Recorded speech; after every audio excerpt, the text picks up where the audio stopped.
Hello friends, welcome to our channel biology. मुझे सबसे पहला इसमें टॉपिक लिविंग वर्ल्ड का कवर करना था, पर मैं इसमें सबसे पहला वीडियो डाल रहा हूँ आज कोरोना वायरस के ऊपर, जो कि कुछ कॉम्पिटिटिव एग्जाम्स में कई बार इसके ऊपर क्वेश्चन पूछा जा रहा है आजकल। सो सबसे पहला टॉपिक मैं ऐसे कवर कर रहा हूँ क्योंकि काफ़ी बच्चे इसको लेकर के कन्फ्यूजन में हैं कि ये कहाँ से आया, ओरिजिनेटेड कहाँ से है। अगर इसके ऊपर कुछ क्वेश्चन पूछा जाता है तो आपका ना छूटे, मैं कोशिश करूँगा कि आपको इसके बारे में पूरा डिटेल्स में समझा सकूं या पढ़ा सकूं। तो चलिए शुरू करते हैं। कोरोना वायरस, व्हाट इज कोविड-19? ये एक इन्फेक्शियस डिसीज है, इन्फेक्शन होता है इससे, जो कि अभी न्यूली डिस्कवर्ड कोरोना वायरस है, इससे इन्फेक्शन हो जाता है, इन्फेक्शियस डिसीज है। Which type of disease? Infectious disease, और इसे कहा जाता है कोविड-19। कोविड-19 डिसीज है, कोरोना वायरस है, डिसीज वायरस नहीं। कोरोना वायरस एक डिसीज नहीं है, डिसीज कोविड-19 है। और किस वायरस से होती है? तो कोरोना वायरस से होती है। सो कोविड-19 ये एक इन्फेक्शियस डिसीज है। इसे कोविड-19 क्यों कहा गया? CO से कोरोना, VI से वायरस, D से डिसीज, और 19 मींस 2019 में ये डिस्कवर हुआ, दैट्स वाई कोविड-19। अब ये आया कहां से? ये चमगादड़ों से आया, बैट मैमल्स, चमगादड़ों से ये डेवलप हुआ। इसके पहले भी दो ऐसे वायरस हो चुके हैं जो कोरोना वायरस ही थे, जिन्हें हम सार्स और मर्स के नाम से जानते हैं। इसके बारे में मैं आपको आगे बताऊंगा। और आज जो डिसीज है कोरोना वायरस, वो सार्स CoV-2 के नाम से जाना जाता है। कोविड-19 डिसीज सार्स CoV-2 वायरस के कारण, सार्स CoV-2 कोरोना वायरस, उसके कारण ये होता है। ये कहां से आया? वुहान सिटी, चाइना में सी फूड मार्केट से ये फैला था। इन दिसंबर 2019 में ये वहां डिस्कवर किया गया था, जबकि इसका एक्चुअली पहला केस आई थिंक सो नवंबर में ही वहां पे पर्सन इन्फेक्ट हुआ था, बट कंफर्म दिसंबर 2019 में हुआ था कि वहां पे कोरोना वायरस आउटब्रेक हुआ है। Now what is corona virus? अब ऊपर तो था कोविड-19 डिसीज, अब आएगा यहां पे कोरोना वायरस क्या चीज है। What is corona virus? Corona virus are a group of RNA viruses that causes diseases in mammals and birds.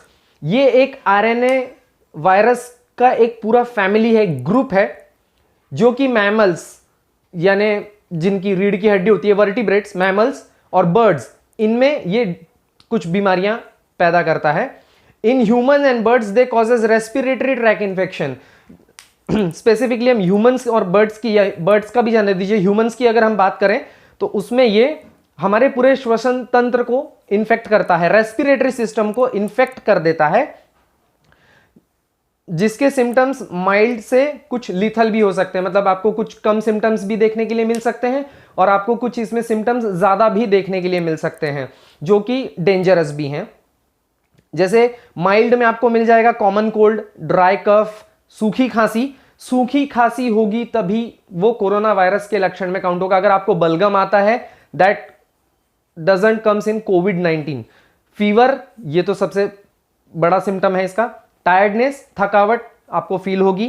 Pens होंगे, दर्द होगा। नेजल कंजेशन, नाक जाम हो जाएगा, सर्दी जैसा लगेगा। रनिंग नोज, नाक बह भी सकती है, नाक बहना जिसे कहते हैं। सोर थ्रोट, गले में खराश, और डायरिया मींस आपको लूज मोशंस भी लग सकते हैं। ये तो माइल्ड हो गए। लीथल में या जो डेडली सिम्टम्स हैं, जैसे सांस लेने में बहुत ज्यादा तकलीफ होना, जिनको निमोनिया हो जाता है, सारी मतलब सीवियर एक्यूट रेस्पिरेटरी इन्फेक्शन जिनको होता है, मैं उसके बारे में भी आपको आगे एक्सप्लेन करूंगा। ये सब थोड़ा सा डेडली सिम्टम्स है, मतलब इसमें आपको जान का खतरा थोड़ा ज्यादा रहता है, और ये सीवियर या सीरियस इलनेस के लक्षण हैं। तो वो मैं आपको सारी के बारे में नेक्स्ट आगे भी समझाऊंगा। सो कोरोना वायरस के पहले भी जो दो वायरस आए थे, उसमें थे सार्स और मर्स। तो सबसे पहले आया था SARS, severe acute respiratory syndrome. इसे SARS CoV means SARS corona virus भी कहा जाता था। यह बिल्लियों में पाया गया था, जैसे आज का कोरोना वायरस सार्स CoV-2 के नाम से जाना जाता है, और यह चमगादड़ों में पाया गया था। तो ऐसे ही सार्स बिल्लियों में पाया गया था, और यह सबसे पहले चाइना में 2002 में यह आइडेंटिफाई किया गया था। फिर उसके बाद में मर्स आया, मिडल ईस्ट रेस्पिरेटरी सिंड्रोम। ये ऊंटों से फैला था, ये ऊंटों में सबसे पहले पाया गया था, और इसे मर्स CoV मतलब middle east respiratory syndrome corona virus के नाम से जाना जाता था। और ये सबसे पहले सऊदी अरब में 2012 में इसे ये ढूंढा गया था, या ये वहां पे 2012 में पाया गया था सबसे पहले। कोविड-19 आज उतना ज्यादा डेडलीस्ट नहीं है, क्योंकि डेथ हो रही है, ठीक है, काफी ज्यादा मात्रा में हुई है, आप इसे लाइटली ना लें, लेकिन इससे भी ज्यादा खतरनाक ये सार्स और मर्स थे, क्योंकि ये उतनी ज्यादा मात्रा में स्प्रेड नहीं हुए, लेकिन इन्होंने जानें बहुत ज्यादा ली हैं as compare to corona virus. चलिए नेक्स्ट, अब हम यहां पे समझेंगे इसका क्लासिफिकेशन कैसा किया गया है। इसका किंगडम है Orthornavirae, phylum Pisuviricota, class Pisoniviricetes, order Nidovirales, family Coronaviridae, sub family Orthocoronavirinae. अब इसके कुछ जीनस हैं, genera alpha corona virus, beta corona virus, gamma corona virus and delta corona virus. ये इसका पूरा क्लासिफिकेशन है कि ये कौन से किंगडम से आया, कौन से फाइलम से आया, इसकी फैमिली क्या है। और एक्चुअली इसकी जो फैमिली है कोरोना वायरिडी, ये एक बहुत बड़ी फैमिली है, ये किसी छोटी मोटी फैमिली से नहीं है, ये बहुत तगड़ी फैमिली से आया हुआ है और काफी खतरनाक भी है, क्योंकि इसके पहले भी ये फैल चुका है। तो चलिए नेक्स्ट हम इसके बारे में देखते हैं कि इसका स्ट्रक्चर कैसा होता है। इसका स्ट्रक्चर कुछ इस प्रकार से होता है, एक सराउंडिंग सर्कल होता है, उसके अंदर कुछ मटेरियल्स होते हैं, जैसे कि इसका ऊपर का जो रेड वाला पार्ट आप देख रहे हैं, इसे कहा जाता है स्पाइक प्रोटीन। स्पाइक प्रोटीन, मैं जब आप लोगों को इसका टेस्ट वगैरह एक्सप्लेन करूंगा, तब मैं आप लोगों को इसके बारे में बताऊंगा कि ये किस काम में आता है। इसी स्पाइक प्रोटीन को टेस्ट किया जाता है एंटीजन टेस्ट में, वो मैं आपको नेक्स्ट आगे एक्सप्लेन करूंगा। ये वाला जो पार्ट आप ये दो रेड सर्कल के बीच में ये जो वाला पार्ट उठा हुआ देख रहे हैं, इसे कहते हैं हीमाग्लूटिनिन एस्टरेज डाइमर। ये एक ग्लाइकोप्रोटीन होता है एक प्रकार का।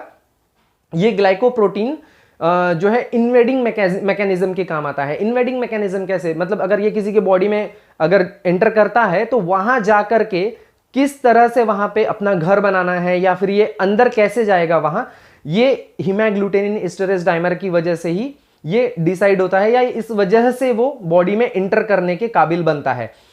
दूसरा, फिर इसके अंदर ये जो आप ब्लैक कलर के जो स्ट्रक्चर देख रहे हैं सर्कल, ये होता है आरएनए और एन प्रोटीन। एन प्रोटीन इसका ये न्यूक्लियर कैप्सिड है, इसके अंदर का ये मेन मटेरियल है, जो कि आरटी-पीसीआर में इसके थ्रू हम लोग टेस्ट करते हैं कि आपको वायरस है या नहीं है। वो मेन यही आरएनए और एन प्रोटीन को डिटेक्ट करता है।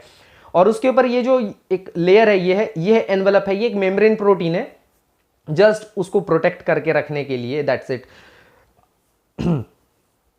अब ये जो स्ट्रक्चर है इसमें क्या है, they are enveloped viruses with a positive single strand RNA genome and a nucleocapsid of helical symmetry.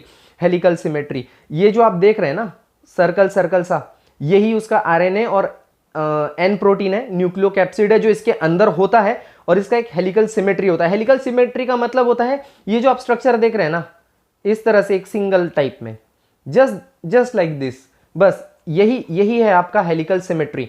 अब यहां पे बोला गया था कि single stranded RNA genome. Single stranded का क्या मतलब होता है, आप यहां पर देखिए ये लिखा है सिंगल स्ट्रैंड। सिंगल स्ट्रैंड मतलब ये एक ऐसी सिंपल सी लाइन होगी, और उसमें कुछ कोडिंग के लिए वहां पे अमाइनो एसिड्स होते हैं।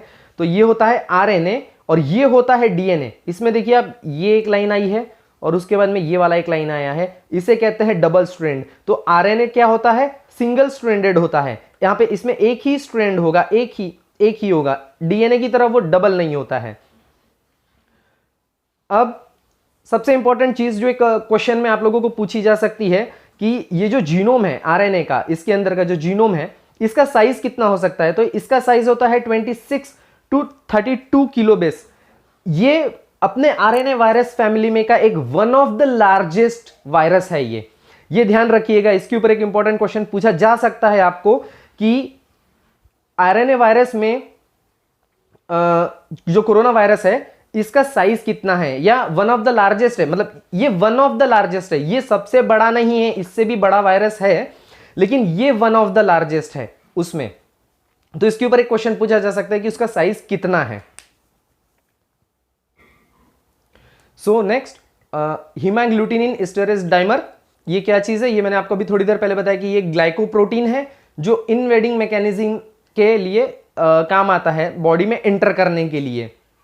ये क्या करता है, जो होस्ट सेल होता है, मतलब जैसे अगर ये किसी के बॉडी में जाता है या जैसे ये मेरे बॉडी में चला गया तो मैं इसके लिए होस्ट सेल का काम करूंगा, मतलब मैं इसके लिए होस्ट रहूंगा। तो ये मेरे बॉडी में आकर के क्या करेगा, ये अटैचमेंट्स ढूंढेगा और उसके बाद में सेलिक जो एसिड रिसेप्टर्स होते हैं हमारे बॉडी में के होस्ट सेल के सरफेसेस पे पाए जाते हैं सेलिक एसिड्स, ये उसको अटैच होकर के उसको डिस्ट्रक्ट करना चालू कर देता है, उसको तोड़ना चालू कर देता है, वहां पे डिस्ट्रक्शन चालू कर देता है पूरी तरह से। और उसका आरएनए बॉडी में रिलीज होकर के हमारे डीएनए के साथ में रेप्लिकेट होकर के एक न्यू स्ट्रक्चर बनाना चालू कर देता है और हमारी बॉडी को ऐसा लगता है कि ये हमारे बॉडी का ही होस्ट सेल है, हम इसे क्यों खत्म करें। दैट्स वाई जो ये कोरोना वायरस है ये काफी ज्यादा खतरनाक है, क्योंकि ये हमारी बॉडी का ही डुप्लीकेट सेल्स या उसका स्ट्रक्चर बना करके हमारी बॉडी में ही रहना शुरू कर देता है। अब इसे डाइमर कहा गया है। डाइमर मींस ये एक ट्रांसमेम्ब्रेन प्रोटीन है जिसके अंदर 2 मोनोमर्स होते हैं। हर मोनोमर के अंदर 3 डोमेन पाए जाते हैं। एक है मेम्ब्रेन फ्यूजन, फिर उसके बाद एस्टरेज एक तरह का ये एंजाइम होता है, और उसके बाद में रिसेप्टर बाइंडिंग। ये 3 प्रोसेस के कारण वो बॉडी में एंटर करता है और वहां रेप्लिकेट होकर के पूरे हमारे बॉडी के स्ट्रक्चर्स के जैसा डुप्लीकेट स्ट्रक्चर बनाना शुरू कर देता है। देन सिम्टम्स हमने थोड़ी देर पहले ही डिस्कस किए थे कि फीवर आता है, हाई ग्रेड फीवर होगा। यहां पे आप लोग एक चीज नोटिस करना, सिर्फ फीवर नहीं, this is high grade fever. High grade means अगर आपका टेम्परेचर अबव 102 103 जाता है that means high grade fever. 101 तक आपको मतलब इतना ज्यादा इसका खतरा नहीं होगा, लेकिन हाई ग्रेड फीवर मींस अगर आपका टेम्परेचर 102 103 क्रॉस करता है, हाई ग्रेड फीवर, तभी वो कोविड-19 का एक सिम्टम माना जाएगा। नॉर्मल अगर फीवर है तो मे बी वो डेंगू से हो सकता है, मलेरिया से हो सकता है, अदर वायरल इंफेक्शन या किसी बैक्टीरियल इंफेक्शन के कारण वो सिम्टम फीवर एक रह सकता है 100-101, बट कोविड-19 में स्पेसिफिकली हाई ग्रेड फीवर ही होगा। देन उसके बाद में टायर्डनेस, आपको थकावट फील होगी। नेचुरली जब फीवर होता है तो हमें थकावट या बॉडी में वीकनेस आती है। ड्राई कफ, सूखी खांसी, जैसे मैंने आपको बताया कि अगर आपको बलगम नहीं आ रहा है, कफ नहीं आ रहा है, सूखी खांसी है, ड्राई कफ है एकदम, that is a covid symptom.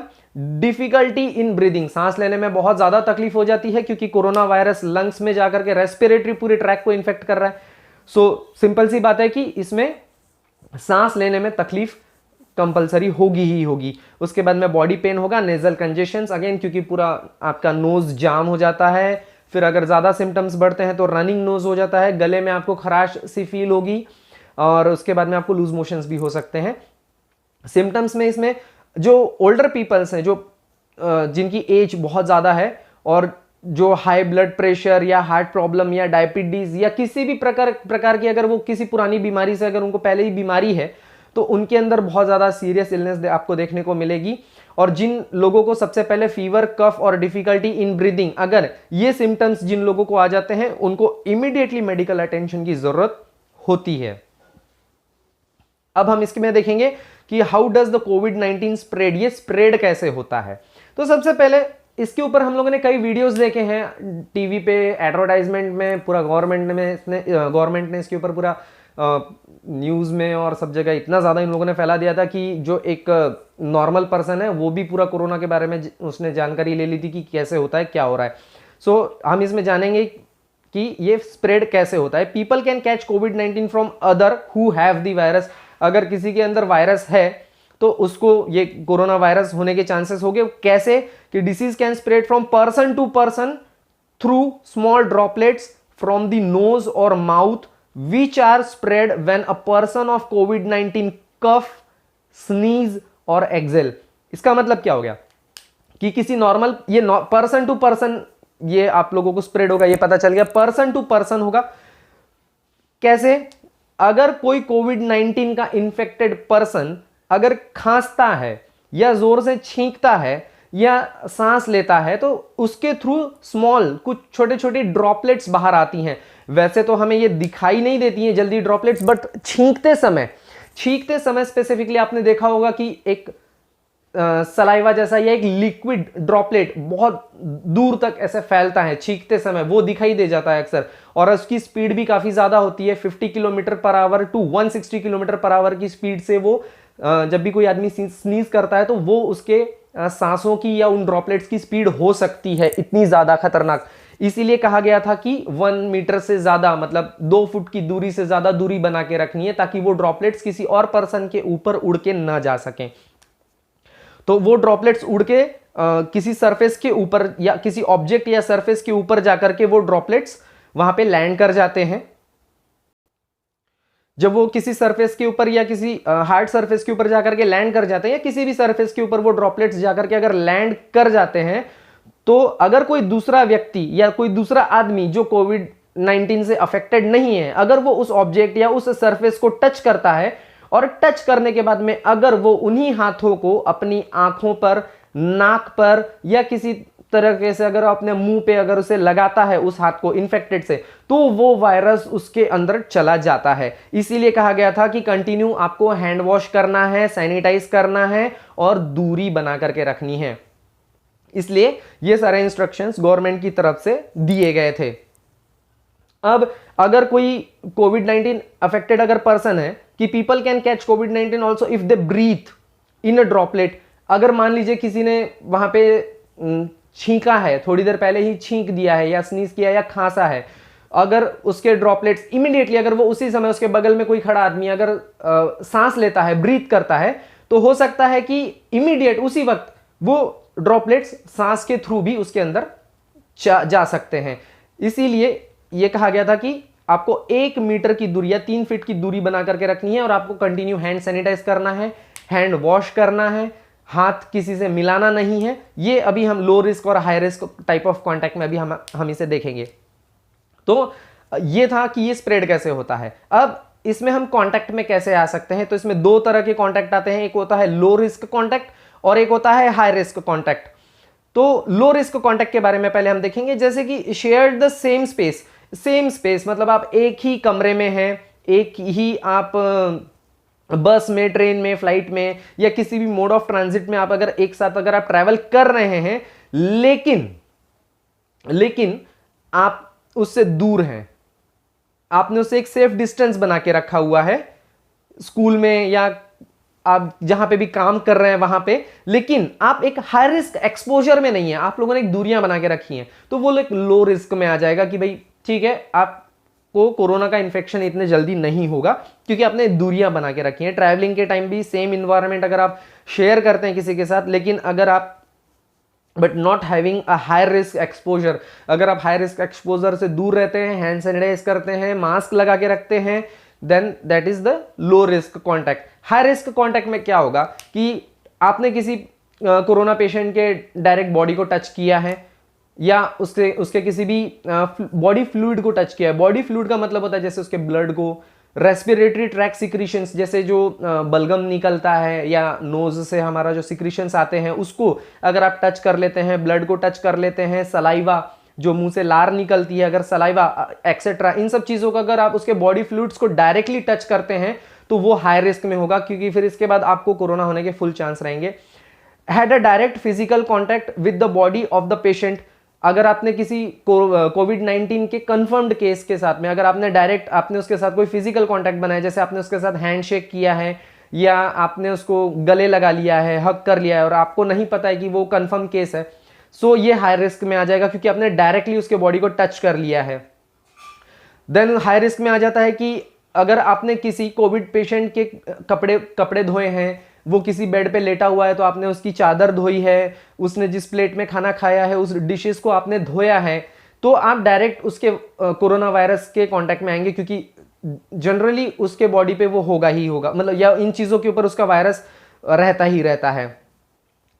उसके बाद में जैसे यहां पर था कि आप सेम प्लेस शेयर कर रहे हैं लेकिन आप हाई रिस्क एक्सपोजर में नहीं है, लेकिन अगर आप सेम एक ही घर में रह रहे हैं और आप हाई रिस्क एक्सपोजर में, जैसे आप एक दूसरे के साथ बैठ गए, तो आपको ये वायरस इमीडिएटली अफेक्ट करेगा क्योंकि आपने सोशल डिस्टेंसिंग मेंटेन नहीं की, आपने अदर कोई प्रिकॉशन नहीं लिया, जैसे हैंड सैनिटाइज नहीं किया, देन उसके बाद में आपने मास्क नहीं पहना हुआ है, तो ये हाई रिस्क कॉन्टेक्ट में आता है। और सीधा सीधा सिंपल सा कि anyone in a class of close proximity, मतलब लेस देन 1 मीटर, अगर आपने सोशल डिस्टेंसिंग मेंटेन नहीं किए तो आप समझ लीजिए कि कोरोना वायरस से आप नहीं बच पाएंगे। सो नेक्स्ट इसमें आ जाता है कि नेक्स्ट क्वेश्चन कई बार आपको घुमा के आपको कॉम्पिटिटिव एग्जाम्स में पूछा जा सकता है कि आर एंटीबायोटिक्स इफेक्टिव इन कोविड-19? क्या हम एंटीबायोटिक्स दे करके कोविड-19 या ये डिसीज को हम कवर कर सकते हैं या क्योर कर सकते हैं? तो आंसर है सीधा सीधा no. Antibiotics do not work against viruses. आप हमेशा जान के रख लीजिए कि कभी भी कोई भी एंटीबायोटिक वायरस के खिलाफ काम नहीं करता है। एंटीबायोटिक्स सिर्फ बैक्टीरियल इन्फेक्शंस में काम करता है। वायरस चाहे कोई भी हो, चाहे कोविड-19 हो या फॉर एग्जाम्पल जैसे डेंगू ले लीजिए। डेंगू भी क्या है? डेंगू वायरस से फैलता है, ना कि बैक्टीरियल इन्फेक्शन। सो डेंगू में भी एंटीबायोटिक्स काम नहीं करते। एंटीबायोटिक्स ओनली बैक्टीरियल इन्फेक्शंस में काम करेगा, लेकिन कोविड-19 में एंटीबायोटिक्स का कोई रोल नहीं है। लेकिन ठीक है, एंटीबायोटिक्स कोविड-19 में आपको वो डिसीज को नहीं क्योर करेगा, लेकिन अगर कोविड-19 के साथ साथ अगर आपको कुछ अदर बैक्टीरियल इन्फेक्शंस हो जाते हैं इन सपोज केस में, तो आप एंटीबायोटिक्स वहां पे ले सकते हैं या कोई भी डॉक्टर आपको एंटीबायोटिक्स प्रिस्क्राइब कर सकता है। ऐसा नहीं है कि कोविड-19 है तो आप जाकर के झगड़ने लगेंगे कि भाई आपने ऐसे कैसे हमें एंटीबायोटिक दे दिया, एंटीबायोटिक तो वायरस में काम करता ही नहीं है, डॉक्टर बेवकूफ है क्या, डॉक्टर पागल है क्या? नो, ये ऐसी चीज नहीं है। देखिए कोविड-19 में अगर कोई डॉक्टर आपको एंटीबायोटिक अगर प्रिस्क्राइब कर भी रहा है ना, तो मे भी हो सकता है कि आपको कोई अदर बैक्टीरियल इंफेक्शन साथ में हो, या आपको अदर चीज किसी बॉडी में आपको अदर किसी इंफेक्शन या किसी चीज को कम करने के लिए वो एंटीबायोटिक आपको दे सकता है। सो नेक्स्ट, अब यहां पे हम देखेंगे कि इज कोविड-19 द सेम एज सार्स?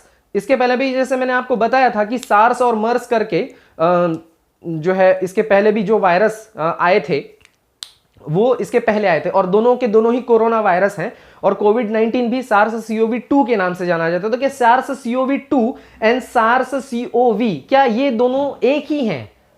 क्या ये दोनों एक हैं? ये इस तरह से भी आपको क्वेश्चन घुमा के पूछा जा सकता है। तो आंसर है नहीं। SARS-CoV जो पहले चाइना में 2002 में कैट्स के थ्रू फैला था वो, और आज का SARS-CoV-2 जो बैट के थ्रू फैला है वो, ये दोनों सेम नहीं है, एक जैसे नहीं है, लेकिन हां दोनों एक दूसरे से जेनेटिकली मैच करते हैं, दोनों एक दूसरे से जेनेटिकली रिलेटेड हैं। इसीलिए उसका आरएनए जल्दी मतलब आइडेंटिफाई हो गया था और उसके ऊपर वैक्सीन बनाने के लिए काम इसीलिए बहुत जल्दी शुरू हो सका।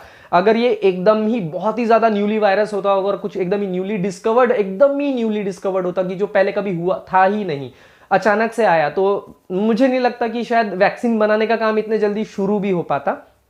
बट ठीक है, जितना भी जल्दी शुरू हुआ है ठीक है, और प्रे करते हैं हम लोग गॉड से कि जल्द से जल्द वैक्सीन आ जाए और ये कोरोना वायरस जल्द से जल्द खत्म हो यार, क्योंकि लॉकडाउन के कारण हम लोग बहुत परेशान हो चुके हैं। सो नेक्स्ट हम इसमें देखते हैं कि incubation period of covid. Incubation period का मतलब क्या होता है? आप लोगों ने कई बार सुना होगा, जो मेडिकल लोग हैं वो इस चीज को बहुत आसानी से समझते हैं, उन्हें समझाने की ये चीजें जरूरत नहीं है, लेकिन जो नॉन मेडिको पर्सन है उन लोगों के लिए ये सारी चीजें जानना जरूरी है।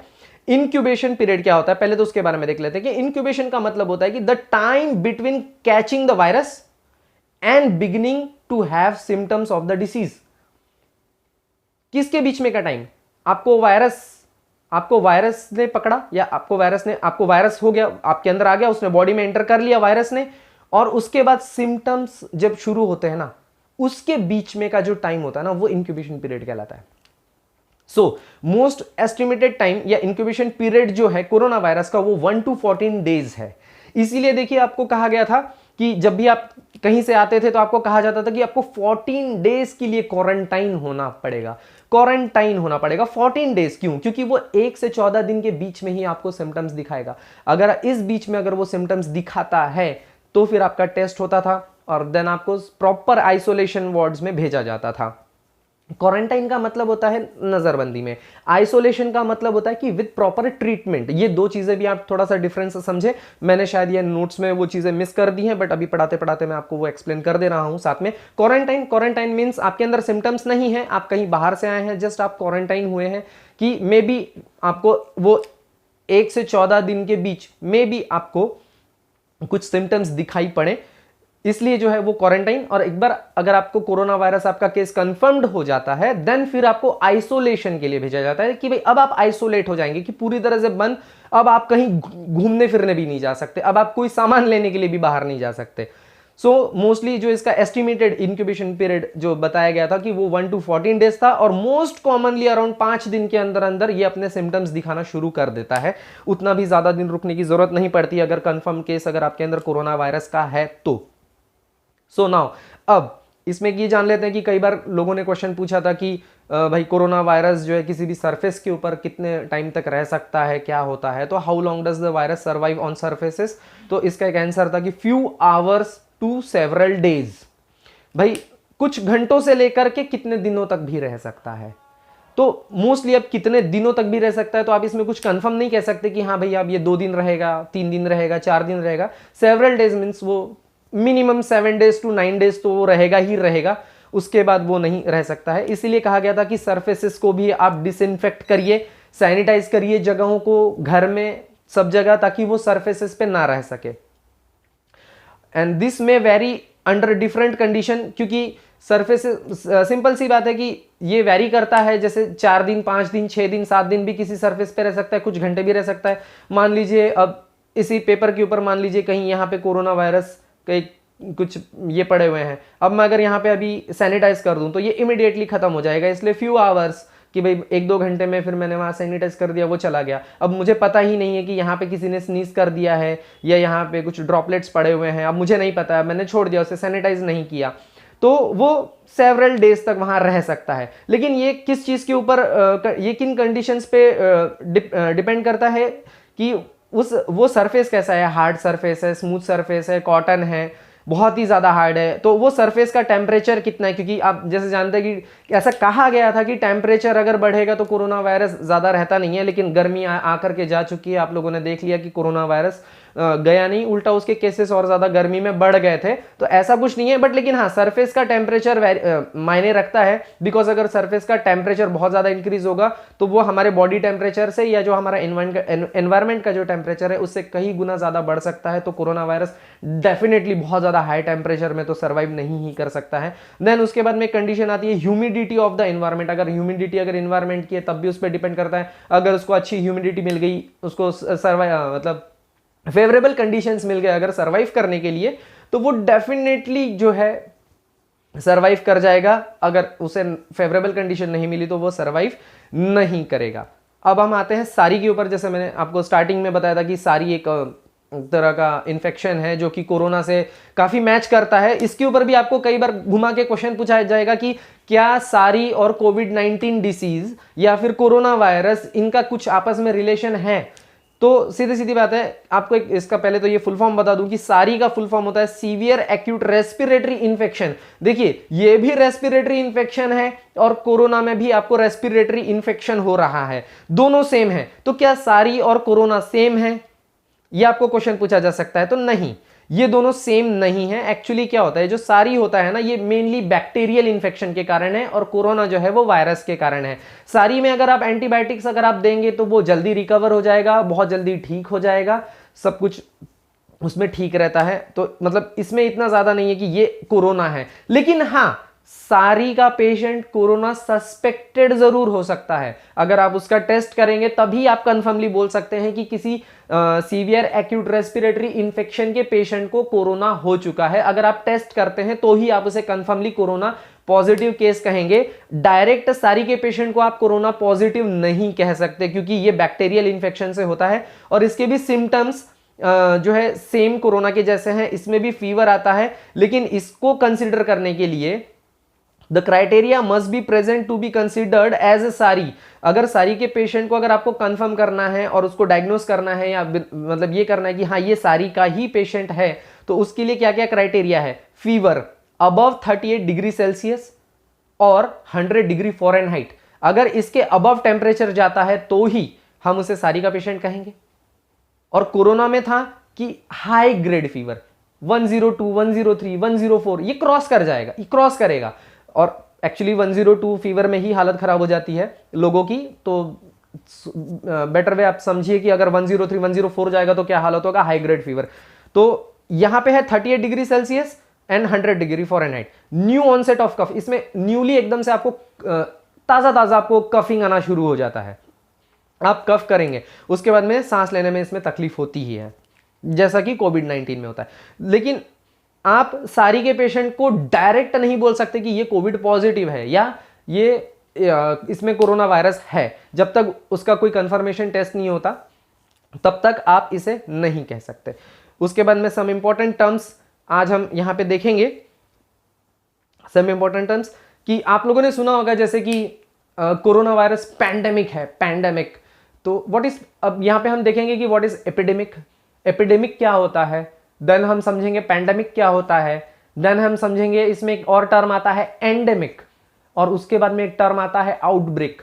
आपने बहुत सुना होगा कि कोरोना वायरस आउटब्रेक चल रहा है। जब शुरू शुरू में हुआ था तो गवर्नमेंट WHO बहुत ऐसे गला फाड़ फाड़ के चिल्ला रहे थे, WHO कोरोना वायरस का आउटब्रेक हो, outbreak, outbreak of corona virus. तो आज हम इन सब चीजों को ये भी समझेंगे कि what is epidemic, pandemic, endemic and outbreak. तो सबसे पहला शुरू करते हैं हम लोग एपिडेमिक से कि a disease that affects a large number of people with in a community, population और रीजन। जब कोई डिसीज या कोई बीमारी बड़ी संख्या में लोगों को चपेट में ले ले अपने, लेकिन वो एक कम्युनिटी में हो या एक पर्टिकुलर पॉपुलेशन के अंडर में हो या किसी रीजन में हो, तो ही हम उसे एपिडेमिक कहेंगे। फॉर एग्जांपल जैसे सार्स और मर्स, इसी में कोविड में ही मैंने आपको सबसे पहला जो एग्जांपल दिया था कि सार्स 2002 में चाइना में फैला था कैट्स के थ्रू। तो सार्स, लेकिन वो तब चाइना के चाइना में ही था, वो चाइना से बाहर निकल कर नहीं गया, इसलिए वो एक स्पेशल पॉपुलेशन और एक स्पेशल रीजन के अंदर ही रह गया। कम्युनिटी तो नहीं बोल सकते वहां, ठीक है, कम्युनिटी इसलिए भी बोल सकते हैं कि वहां चाइनीज लोग हैं, सिर्फ चाइनीज ही ज्यादातर रहते हैं, ठीक है, अपने इंडिया के भी रहते हैं, फॉरेनर्स आते हैं वहां, पढ़ते लिखते हैं, इसलिए ज्यादातर कम्युनिटी तो ठीक है नहीं, लेकिन एक अंडर पॉपुलेशन और एक रीजन में ही फैला था, इसीलिए वो उसे एपिडेमिक कहा गया। और मर्स भी जैसे सऊदी अरेबिया से बाहर नहीं निकला था, वो सऊदी अरेबिया में था 2012 में, और ये ऊंटों से फैला था। नाउ पैंडेमिक, पैंडेमिक क्या होता है? An epidemic that spread over multiple countries and continents. अभी थोड़ी देर पहले हमने पैंडेमिक देखा, पैंडेमिक का मतलब था कि किसी स्पेसिफिक कम्युनिटी, पॉपुलेशन या रीजन में अगर कोई डिसीज अगर स्प्रेड होती है तो हम उसे कहते हैं पैंडेमिक।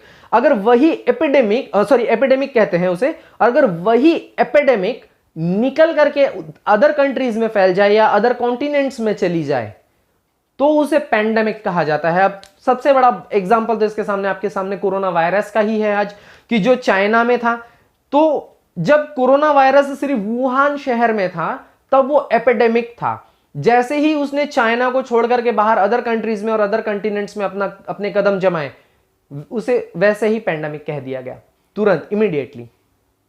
अब हम एग्जांपल लेंगे एंडेमिक का। अब एंडेमिक क्या होता है? Endemic this something that belongs to a particular people और कंट्री, पर्टिकुलर कंट्री या फिर किसी पर्टिकुलर पीपल्स के साथ में अगर ये कंसिडर करता है तो उसे सिर्फ एंडेमिक कहा जाता है, एंडेमिक।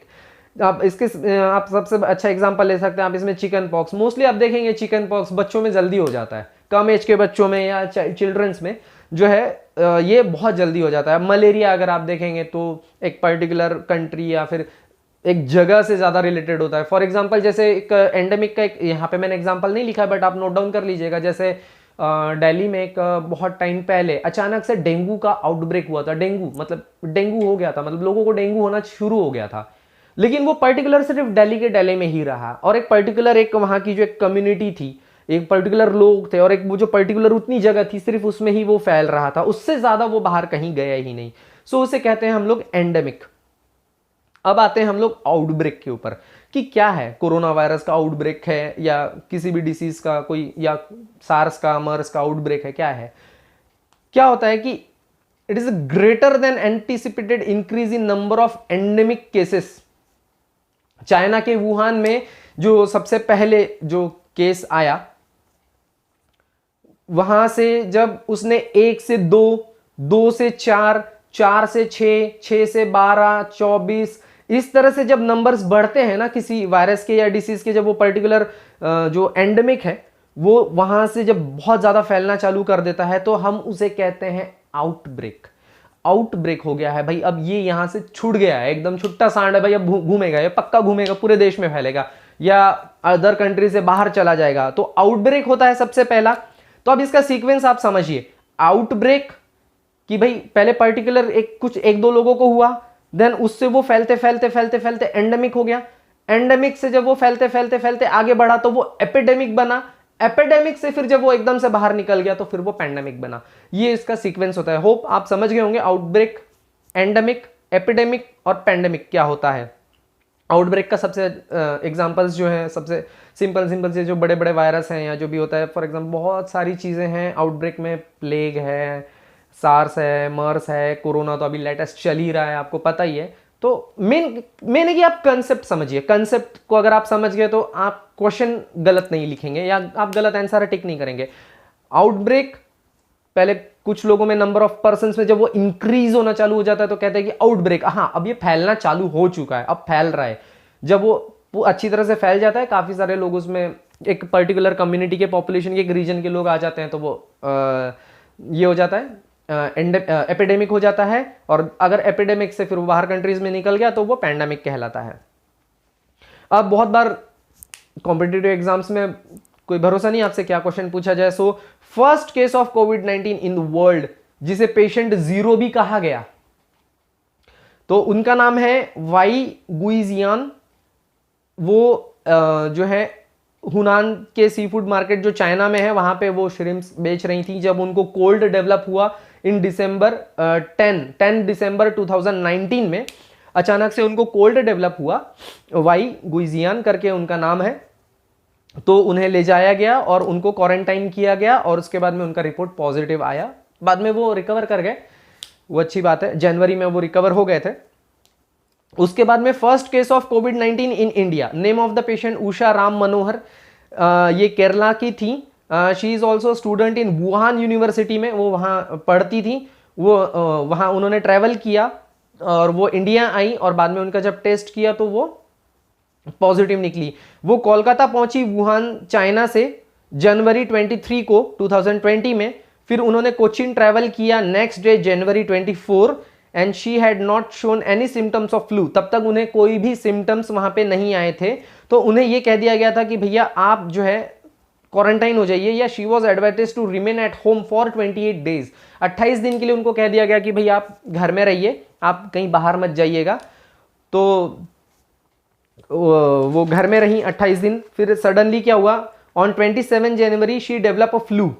तो उनको अचानक से फ्लू हुआ, उनको सिम्टम्स आने चालू हुए, उनको फीवर वगैरह आने लगे और इमीडिएटली उनको आइसोलेशन वार्ड में त्रिशूर जनरल हॉस्पिटल में, उनको वहाँ पे त्रिशूर जनरल हॉस्पिटल में वहाँ उनको आइसोलेशन वार्ड में शिफ्ट किया गया। 27 जनवरी को उनके फ्लू सैंपल्स लिए गए और national institute of virology Pune वहाँ भेज दिए गए। और थर्सडे जनवरी 30, 2020 को इंस्टीट्यूट ने कंफर्म कर दिया कि भाई जो उषा राम मनोहर जी हैं, जो स्टूडेंट हैं वुहान शहर की, अपने इंडिया की जो थी केरला की, उनका रिपोर्ट पॉजिटिव है। तो सबसे पहला केस, पॉजिटिव केस 30 जनवरी 2020 को मतलब टेस्ट वगैरह करा करके कंफर्म लिया है कि हाँ भाई पॉजिटिव केस है, तो वो 30 जनवरी 2020, अदरवाइज वो आ तो इंडिया में पहले ही गई थी। तो अब हम देखेंगे नेक्स्ट इसमें कि मेडिसिन क्या क्या यूज की गई कोविड-19 में, और उसके बारे में कि भाई इसके ऊपर भी क्वेश्चन पूछा जा सकता है कि कौन कौन सी मेडिसिन यूज की गई और उनका यूज किस लिए किया गया था, ये भी मे बी आपको क्वेश्चन पूछा जा सकता है। तो भाई जो उसका वैक्सीन है वो तो अभी बना ही नहीं है, होप 2021 तक वैक्सीन आ जाएगा ऐसा कहा जा रहा है, तो प्रे करते हैं आ जाए, अच्छी बात है। पर तब तक हम समझते हैं कि क्या क्या यूज किया गया। सिम्टोमेटिक ट्रीटमेंट, सिम्टोमेटिक का मतलब जैसे जैसे जो साइन एंड सिम्टम्स, जो भी लक्षण दिखे, बुखार दिखा तो बुखार के लिए, खांसी दिखी तो खांसी के लिए, सांस लेने में अगर तकलीफ हो रही थी तो सांस लेने में तकलीफ हो रही थी तो उसके लिए अलग से जो मेडिसिन उनको देना था वो उन्होंने दिया है। सो इस तरह से उन्होंने ट्रीटमेंट किया था, बट ज़्यादातर सक्सेसफुल तो किसी में मतलब नहीं हुए वो लोग, बट ठीक है, जान बचाने के लिए भाई वो उनका काम था, वो उन्होंने किया। सो हम यहाँ समझते हैं कि कौन कौन सी मेडिसिन। तो टैबलेट पैरासीटामोल यूज की गई थी, इसे एंटीपायरेटिक भी कहा जाता है। एंटीपायरेटिक टैबलेट पैरासीटामोल, ये फीवर के लिए जनरली दी जाती है, सभी लोग जानते हैं। ये एंटी इन्फ्लामेटरी भी होती है, ये सूजन कम करती है। इसे NSAID मतलब non steroidal anti inflammatory drug भी कहा जाता है। मैंने सिर्फ शॉर्ट फॉर्म लिखा है, अगर आप फुल फॉर्म लिखना चाहें तो लिख सकते हैं non steroidal anti inflammatory drug, NSAID। तो उसके बाद में इन्होंने फीवर के लिए इसको यूज किया। फिर then antitussive drugs for cough, जैसे जितने भी कफ सिरप्स आते हैं उनको एंटीट्यूसिव ड्रग्स कहा जाता है कि अगर खांसी अगर सिम्टम है तो खांसी के लिए उन्होंने ये ड्रग दिया। टैबलेट हाइड्रोक्सीक्लोरोक्विन, इसके बारे में तो भाई बवाल ही मच गया था भाई, अमेरिका ने भी मंगवाई थी यहाँ से, कहा था कि नहीं दोगे तो अच्छा नहीं होगा, धमकियां भी दे रहे थे, बहुत सारा इशू, पॉलिटिकल इशू भी बनाया लोगों ने पागलों की तरह, काम कुछ नहीं था, बस इशू बनाना था, दैट्स इट। तो कुछ नहीं, टैबलेट हाइड्रोक्सीक्लोरोक्विन सबने इसके बारे में सुना जाना, लेकिन अब क्या है वो देख लीजिए कि ये यूज होता है इम्यून सिस्टम के डिसऑर्डर को ट्रीट करने के लिए। इम्यून सिस्टम अगर हमारे खुद के बॉडी टिश्यू पे अटैक कर देता है तो उसे इम्यून सिस्टम डिसऑर्डर कहा जाता है, कि हमारा ही शरीर हमारा खुद का दुश्मन बन जाता है, उसे ऑटो इम्यून डिसीज भी कहा जाता है। तो ऐसे सिचुएशंस में ये हाइड्रोक्सीक्लोरोक्विन यूज किया जाता है। और रूमेटॉइड अर्थराइटिस, या फिर ये एक एंटीवायरल भी है, इसीलिए इसे एंटीवायरल के रूप में यूज किया गया था, बट नो ऑफ यूज। उसके बाद में anticoagulation, low molecular weight heparin भी यूज किया गया था, कि अगर बहुत ज्यादा किसी के अंदर ब्लीडिंग्स वगैरह, अगर ये रिस्क मतलब हो जाता है कि भाई बहुत ज्यादा ब्लीडिंग है या ये है, तो फिर यूज किया जाता है। लेकिन ऐसे लोगों में जिनमें ब्लीडिंग का रिस्क नहीं है उनमें ये चीज मतलब यूज करना चाहिए, ब्लीडिंग का रिस्क नहीं है तो। लेकिन अगर ब्लड क्लॉट होना चालू हो जाता है, या ऐसा लगता है कि ब्लड क्लॉटिंग शुरू हो गई है बॉडी में किसी वायरस के कारण या किसी इन्फेक्शन के कारण, तो इसे यूज किया जाता है, ब्लड क्लॉटिंग होती है तो। कॉर्टिकोस्टेरॉइड्स में एक डेक्सामेथासोन भी बहुत नाम से बहुत चल रहा था। डेक्सामेथासोन मतलब एक्चुअली है ये पुराना ड्रग्स ही, लेकिन अब कैसा है, लोगों में सिम्टम्स इतने ज़्यादा बढ़ रहे थे कि किसी को कुछ नहीं समझ में आ रहा था कि हम लोग क्या करेंगे और कैसे इन सब चीज़ों को डील करेंगे। तो उनके सामने जो जो रास्ते आए उन्होंने वो यूज़ किए, हमारी भलाई के लिए किए, वो एक अलग बात है, ठीक है। मैं यहाँ पे कुछ अदर वर्ड्स यूज़ करके कंट्रोवर्सी क्रिएट नहीं करूंगा, बट ठीक है, डेक्सामेथासोन यूज़ किया गया, अर्थराइटिस में यूज़ होता है, blood hormones and immune system में अगेन इसको यूज किया जाता है, इसलिए भी कोरोना में और एलर्जिक रिएक्शंस में भी इसको यूज करते हैं। So that's why immune system पे ये काम कर सकता है कॉर्टिकोस्टेरॉइड्स, तो इसलिए उसका नाम है डेक्सामेथासोन, या डेक्सा के नाम से ये बाहर अवेलेबल होता है। और मैं आप लोगों से एक रिक्वेस्ट करूंगा कि यहाँ मैं सारे मेडिसिन के नाम तो ले रहा हूँ और उनके बारे में आपको बता रहा हूँ, लेकिन मैं आप लोगों से मतलब रिक्वेस्ट करता हूँ कि प्लीज़ बाहर जाकर के किसी भी मेडिकल पे प्रिस्क्रिप्शन से अपने मन से ये सारी दवाइयाँ आप लोग नहीं लेंगे। अगर आपको लेना है तो प्रॉपर किसी डॉक्टर के कंसल्टेशन से ही ये मेडिसिन आप लोग लीजिएगा, नहीं तो आप लोग बाहर जाकर के इन मेडिसिन का गलत यूज ना करें। देन उसके बाद में लोपिनावीर एंड राइटोनावीर करके एक मेडिसिन थी, ये भी यूज किया गया थोड़ा बहुत, बट इसका भी कोई यूज नहीं हुआ। एक्चुअली ये यूज होती है HIV ट्रीट करने के लिए, HIV human immunodeficiency virus, okay. और इससे जो डिसीज होता है, इससे जो डिसीज होता है उसे कहते हैं AIDS, acquired immunodeficiency syndrome, acquired immunodeficiency syndrome. Virus है ह्यूमन इम्यूनोडिफिशियंसी वायरस, HIV कोई डिसीज नहीं है, HIV इट्स अ वायरस, और उस वायरस से होने वाली डिसीज है एड्स। लोग सिर्फ पता नहीं, अब ठीक है नहीं समझता है, मेडिकल टर्म्स के लोग नहीं है, इसलिए वो बोलते थे उसको तो HIV हो गया, उसको HIV हुआ नहीं है, उसको HIV वायरस ने उसको कैच कर लिया, उसको पकड़ लिया है, उसको जो डिसीज होगी ना वो एड्स होगी। एड्स बोलने में लोग शर्माते हैं, HIV पता नहीं लोगों को शायद ज़्यादा मजा आता है बोलने में। सो HIV इज अ वायरस, और उससे जो डिसीज होता है वो एड्स होता है, एक्वायर्ड इम्यूनोडिफिशियंसी सिंड्रोम। तो ये भी एक्चुअली इम्यूनोडिफिशियंसी पे ही काम कर रहा है, और कोरोना में भी आपका इम्यून सिस्टम बहुत ज़्यादा वीक होता है, दैट्स वाई इसका यूज़ किया गया था। और इसमें एक खास बात ऐसी होती है कि राइटोनोवीर जो होता है वो सिर्फ ये लाइपोनोवीर को इंक्रीज करने में मदद करता है ज़्यादा से ज़्यादा, इसलिए दैट्स वाई ये दोनों मेडिसिन एक साथ यूज़ की जाती हैं। उसके बाद में सबसे जो ज़्यादा नाम आप लोगों ने सुना, रेमडेसिविर, इसके मैं प्राइस के बारे में कुछ नहीं बोलूँगा क्योंकि ये सब जगह अलग अलग तरीके से चला, मैं उसके लिए कुछ बोलूँगा नहीं, इसके लिए कभी पर्सनल में बात करेंगे। तो रेमडेसिविर एक बहुत ही ब्रॉड स्पेक्ट्रम एक एंटीवायरल मेडिसिन है जो कि चला, और इसका ब्रांड नेम है वैक्लरी। और अर्लियर स्टडीज़ में इसके पहले भी रेमडेसिविर का अलग अलग जो स्टडी है वो हो चुका है। अर्लियर स्टडीज ऑफ रेमडेसिविर कहाँ कहाँ हुई है, it's found an antiviral activity against several RNA virus. इसकी पहले भी एंटीवायरल एक्टिविटीज देखी गई थी बहुत सारे आरएनए वायरस में, और कोरोना भी आरएनए वायरस में ही आता है। दैट्स वाई रेमडेसिविर का यूज किया गया कि भाई हम इसे स्टडी में लाएंगे और इसका यूज करेंगे। ठीक है, सक्सेस नहीं मिला, ठीक है, देखिए हर रिसर्च सक्सेसफुल हो जरूरी नहीं होता है। ठीक है, हम किसी पर्टिकुलर एलोपैथी या फिर हमें यहाँ पे वो आयुर्वेद की लड़ाई नहीं लड़नी है। ठीक है, हमें सिर्फ ये देखना है कि जो चीज भाई लोगों का भला जिसमें हो, हमें सिर्फ वही चीजें देखनी चाहिए।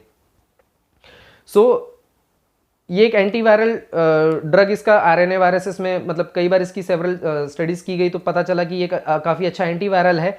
उसके बाद में सार्स मर्स कोरोना वायरस में भी इसको जो है ट्रायल लिया गया, लेकिन इसको कोई भी इंडिकेशन के रूप में इसे नहीं देना है, सीधा सीधा बता दिया गया था। ओरिजिनली ये जो है हेपेटाइटिस सी को ट्रीट करने के लिए बनाया गया था सबसे पहला। उसके बाद इसका इबोला वायरस पे भी इसका एक बार टेस्ट हो चुका था, पर इसका वहां पे भी कोई यूज नहीं हुआ। मार्बर्ग वायरस डिसीज में भी इसको टेस्ट किया था, वहां पर भी इसका कोई इफेक्ट दिखाई नहीं दिया गया था। और ये फर्स्ट लाइन ऑफ ट्रीटमेंट है कोविड-19 की, जिसके लिए यूएस के एफडीए ने फर्स्ट में 2020 को इसको अप्रूव कर दिया था कि हाँ आप इसको ट्रीटमेंट में आप यूज करिए। नेक्स्ट हम देखते हैं इसमें कि ऑक्सीजन लेवल कितना हमें मेंटेन करना है। तो ऑक्सीजन लेवल मेंटेन करना है 92 टू 96 मेंटेन करना है। अगर सीवियर कोविड केस है, अगर कोई जिसे रेस्पिरेटरी डिस्ट्रेस है, मतलब सांस लेने में तकलीफ है, ऑक्सीजन की कमी हो गई है या फिर पेशेंट शॉक में है, तो उसका O2 इमीडिएटली 5 लीटर पर मिनट पे हमें शुरू करना है, और उसका जो ऑक्सीजन लेवल है कम से कम इक्वल टू 90 या मोर देन 90% हमें उसे ऊपर लेकर जाना है ऑक्सीजन लेवल को। अगर नॉन प्रेग्नेंट कोई एडल्ट है तो, नॉन प्रेग्नेंट एडल्ट है तो, और अगर कोई प्रेग्नेंट एडल्ट है तो उसमें एटलीस्ट 92 के इक्वल या फिर 92 से 96 के इसमें बीच में या फिर इसके ऊपर ही हमें उसे लेकर के जाना चाहिए। इन चिल्ड्रंस में बच्चों में जो ऑक्सीजन लेवल है वो एटलीस्ट इक्वल टू 94 या फिर ग्रेटर देन 94, मतलब 94 के ऊपर या फिर एटलीस्ट 94 तक तो भी वो मेंटेन होना चाहिए ऑक्सीजन लेवल में। अगर इसके नीचे जाता है तो ही आप समझिए कि वो थोड़ा सा डेंजरस लेवल में है, या मतलब आप उसे मेंटेन करने की कोशिश कीजिए सिर्फ। अब कोविड-19 केसेस इन इंडिया क्या क्या है। अब ये जो डाटा है ये मैं आपको 25 अक्टूबर 2020 के हिसाब से बता रहा हूं। ये डाटा ऊपर नीचे होगा, इसमें कंफर्मेशन कुछ भी नहीं दिया जा सकता है। ये थोड़ा सा आप लोग अपने इंटेलेक्चुअल लेवल पे आप लोग इसे समझ के रखिएगा कि पूरे वर्ल्ड में टोटल केसेस इतने थे, न्यू केसेस 1,10,000 थे, टोटल डेथ इतनी हुई है ऑल ओवर। अगर हम लोग इसमें अगर कंपेयर करें ना, यूएसए की टोटल पॉपुलेशन अबव 33 करोड़ है, लेकिन फिर भी वहां पे जो केसेस फाउंड हुए वो 88 लाख के ऊपर है। न्यू केसेस वहां पे जितने फाउंड होते हैं वो 3,500 के ऊपर ही हैं। उसके बाद में टोटल डेथ वहां पे 2,30,000 के आसपास हो चुकी है। टोटल वहां पे रिकवरी 57,42,000 के आसपास हो चुकी है, और वहां पे एक्टिव केसेस 28,59,000 के आसपास है, और वहां पे टोटल केसेस पर मिलियन के हिसाब से 26,632 है, और डेथ 694 है। ब्राजील में भी जो टोटल पॉपुलेशन है वो 21 करोड़ के ऊपर ही है, वहां पे टोटल 53,81,000 के आसपास ऊपर केसेस फाउंड हुए हैं। टोटल डेथ वहां पे 1,56,000 के ऊपर जा चुका है। रिकवर्ड केसेस 48 लाख हैं, और एक्टिव केसेस वहां पे 4,06,000 के आसपास हैं। टोटल केसेस पर मिलियन 25,260 के आसपास हैं, और डेथ पर मिलियन जो है 737 है। उसके बाद में अगर हम देखें रशिया के बारे में, तो रशिया का भी जो पॉपुलेशन है 14 करोड़ के अबव है, वहां पे भी केसेस बहुत ज्यादा हैं, और डेथ पर मिलियन 178 है। स्पेन में अगर हम देखते हैं तो 4 करोड़ के ऊपर उसका पॉपुलेशन है, फिर भी डेथ पर मिलियन 743 है। अब हम यहां पर देखते हैं कि एक कंपेयर करते हैं, इंडिया का एक डाटा कंपेयर करते हैं इन सब की चीजों से। यहां पे 138 करोड़ के अबव पॉपुलेशन है, 138 अबव पॉपुलेशन है, फिर भी केसेस 78,66,740 के आसपास थे 25 अक्टूबर को। न्यू केसेस जो है 2,848 थे। टोटल डेथ 1,18,000 के अबव गई है। टोटल रिकवर्ड 78,123 रिकवर हो चुके हैं 78 लाख में से। सिर्फ एक्टिव केसेस हैं 6,70,024 ओनली। और यहाँ पे जो हमारा टोटल केस पर मिलियन है वो 5683 है। ठीक है, हम मानते हैं हम ये ज़्यादा है क्योंकि टोटल आबादी भी ज़्यादा है, पर डेथ पर मिलियन हमारे यहाँ सबसे कम है अकॉर्डिंग टू टॉप 5 कंट्रीज जहाँ पे कोरोना सबसे ज़्यादा फैला है। उसके हिसाब से इंडिया की सिचुएशन डेथ के हिसाब से या फिर बाकी चीज़ों के हिसाब से काफ़ी कंट्रोल्ड रही है, ऐसा मेरा मानना है। बाकी हो सकता है कि अदर लोग अपना अपना एक व्यू रहता है, सबका अपना अपना अलग सोच होती है। चलिए अब लास्ट टॉपिक की तरफ बढ़ते हैं कि अब गवर्नमेंट ने कुछ एप्लीकेशंस लॉन्च किए थे कोविड-19 के लिए, तो हम उसके बारे में थोड़ा जान लेंगे कि इसमें सबसे पहला आता है लॉन्च बाय सेंट्रल गवर्नमेंट। तो उसमें सबसे पहला ऐप डाला गया था Aarogya Setu, develop by public private partnership and it is a tracking app. ये ट्रैक करता है कोरोना वायरस के इन्फेक्शन केसेस को जीपीएस और ब्लूटूथ की मदद से। फिर आता है चैटबोट, इसमें है कि व्हाट्सएप चैटबोट है जिसमें सिटीजन्स को इंस्टेंट और ऑथेंटिक आंसर्स मिल जाते हैं अगर उनकी कोई क्वेरी है कोरोना वायरस को लेकर के। और उसके बाद में कोरोना कवच कोविड-19 ट्रैकर एप्लीकेशन, ये भी ट्रैक करता है, created by union ministry of electronics and information technology in collaboration with ministry of health and family welfare. कोविड-19 feedback to get direct feedback from people who have undergone corona virus treatment in the country. ये उन लोगों का feedback लेता है जो corona virus के treatment मतलब जिन्होंने लिया या जो उस ट्रीटमेंट के अंडर से गुजरे, उनका फीडबैक कि आपकी भाई आपका ट्रीटमेंट कैसे हुआ, सब ठीक था नहीं था, समझ सकते हैं आप लोग। Now the app launch by state government, Goa ने ऐप लॉन्च किया था टेस्ट योरसेल्फ गोवा एप्लीकेशन। इसमें उन्होंने यूजर्स को दिया था कि वो सेल्फ डायग्नोस कर सकें और फाइंड आउट कर सके कि उनके अंदर कोई सिम्टम्स अगर हैं एसोसिएटेड फॉर कोरोना वायरस, तो वो उसको सेल्फ डायग्नोस कर सकें और बता सकें कि भाई ये उनके अंदर है। सेम एज अ गोवा के जैसे पुडुचेरी ने भी किया था कि टेस्ट योरसेल्फ पुडुचेरी। तमिलनाडु ने यूज किया था कोविड-19 quarantine monitor application collaborated with पिक्सन AI solution to check if they have any covid symptom, कि भाई वो चेक कर सके कि उनको कोविड-19 का कोई सिम्टम है क्या। कर्नाटका इन्होंने यूज किया था quarantine watch, same as Tamil Nadu application था। ये जीपीएस की इसमें फीचर था और ये पीपल्स को ट्रैक करता था कि that helps to track the people under home quarantine to make sure they do not venture out. मतलब ये ट्रैक करता था कि जो लोग क्वारंटाइन हैं वो घर में ही रहें, बाहर ना निकलें। और सेम कर्नाटका में एक और क्वारंटाइन वॉच की जैसे कोरोना वॉच एक और ऐप यूज किया गया था, ये भी सेम वैसा ही था। और ये जो है कोविड-19 के जो पेशेंट्स थे उनका लोकेशन देख के रखता था और ये देखता था कि वो 14 दिन में मतलब उनके लोकेशन की और उनके मूवमेंट की हिस्ट्री जो 14 दिन में वो कहाँ गए, किससे मिले, क्या किया उन्होंने, ये वो भी ट्रैक करता था। और ये ऐप जो है कर्नाटका के जियोग्राफिक इंफॉर्मेशन सिस्टम एजेंसी द्वारा डेवलप किया गया था। देन फिर पंजाब ने कोवा पंजाब एप्लीकेशन यूज किया, कोरोना वायरस ट्रैकर है ये, also use to obtain curfew passes and report a large gathering of people. अगर किसी लोगों का अगर वहां पे ज्यादा जमावड़ा अगर हो रहा है तो ये उसके बारे में भी बता देता था। और कर्फ्यू पासेस जो एक डिस्ट्रिक्ट से दूसरे डिस्ट्रिक्ट या एक स्टेट से दूसरे स्टेट जाने में काम आता था। केरला में जियो के डायरेक्ट एक ऐप यूज किया गया। ये क्या करता था, increase the awareness on the corona virus के ऊपर सिर्फ अवेयरनेस देने का काम करता था। उसके बाद में नेशनल कैपिटल रीजन्स में नोएडा अथॉरिटी आपूर्ति सुविधा एप्लीकेशन इन्होंने यूज किया था कि to start home delivery of essential items to resident, मतलब घर घर लोगों को जाकर के जो एसेंशियल आइटम्स हैं या कुछ जरूरी चीजें हैं वो प्रोवाइड कराना इस ऐप के थ्रू वो लोग करते थे। महाराष्ट्र में महाकवच नाम से एप्लीकेशन यूज किया गया है। ये ट्रेस करता है contact history of covid patient की और and by finding out the places they visited and people they interacted with before the virus infection was detected. उनका कोरोना वायरस इन्फेक्शन होने से पहले वो किन किन लोगों से जाकर के मिला था, वो कौन कौन सी जगह पे घूमने गया था, ये सब जो है वो महाकवच जो है वो ट्रेस करता था कोविड-19 के पेशेंट का। हरियाणा में यूज किया गया था जन सहायक help me app. Uttar Pradesh में यूज किया गया है आयुष कवच, ये जो है स्ट्रू केयर टेक्नोलॉजी प्राइवेट लिमिटेड ने इसको बनाया है। अरुणाचल प्रदेश में यूज किया गया था Covid care app for contact tracing and quarantine monitoring, कि भाई किन किन लोगों से उन्होंने कांटेक्ट किया वो ट्रेस करने के लिए और क्वारंटाइन में वो मॉनिटर कर सके उसको, उसके लिए। एंड डेवलप बाय अत्सुये technology private limited, Chennai. At least total ऐसे 62 एप्स जो है पूरे बनाए गए गवर्नमेंट के थ्रू। अब अगर सारा बताते जाएंगे तो फिर तो खत्म ही नहीं होगा वो। और इसमें सिंपल है, पता नहीं इसके ऊपर क्वेश्चन पूछा जाएगा या नहीं जाएगा, आई डोंट नो। इसके ऊपर क्वेश्चन पूछा जाएगा या नहीं जाएगा, आई डोंट नो। बट सबसे मोस्ट डाउनलोडेड ऐप है आरोग्य सेतु। आरोग्य सेतु को सबसे ज्यादा डाउनलोड किया गया था, यहां तक का है।